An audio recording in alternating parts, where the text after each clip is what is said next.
नवदिन रहलुए मैया हमारी भावनामा हो कि कैसे करिना मैया मोरी तोहरो विदया से कैसे करिना नवदिन रहलुए मैया हमारी भावनामा हो कि कैसे करिना माई मोरा तोहरो विदया से कैसे करिना नवदिन मैया मोरी रखलु चरे के छैया हो कि बेटी ले खाना मैया मोरा दिहलु असी सकी बेटी ले खाना नवदिन कर खलुए मैया अचारे के छैया हो कि बेटी ले खाना मैया मोरा दिहलु असी सकी बेटी ले खाना मनवही दिनवाए मैया रहलु हमारी भावनामा हो कि कैसे करिना मैया मोरी तोहरो विदया से कैसे के करिना नवदिन रखलुए मैया चरे के छैया हो कि बेटी ले खाना मैया मोरा दिहलु असी सकी बेटी ले खाना नवदिन रखलुए मैया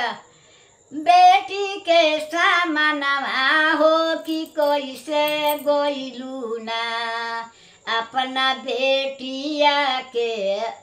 अकेले बेटिया के छोड़ी के कैसे गइलु ना अपना बेटिया के छोड़ी के मैया मोरी कैसे गइलु ना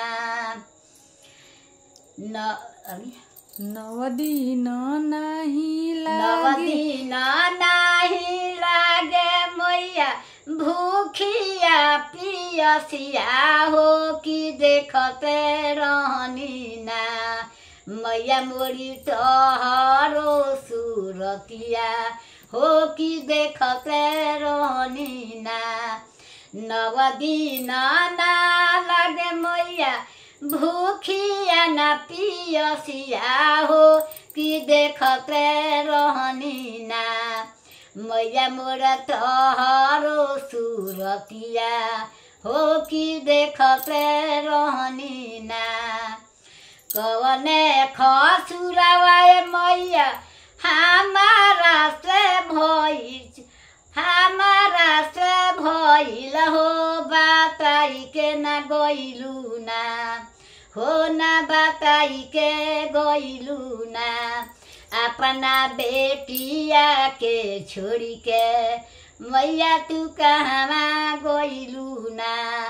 अपना बेटिया के छोड़ी के मैया मोरी कहवा गइलु ना मैया मोरी घरवा दुआरवा सुन कई के गइलु ना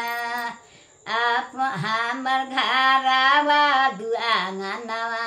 मैया मोरी सुन लागे ना हमर घरवा आंगनवा मैया मोरी सुनी के सुन लागे ना मैया मोरी या से कोई से के करिना नवही दिनवाए मैया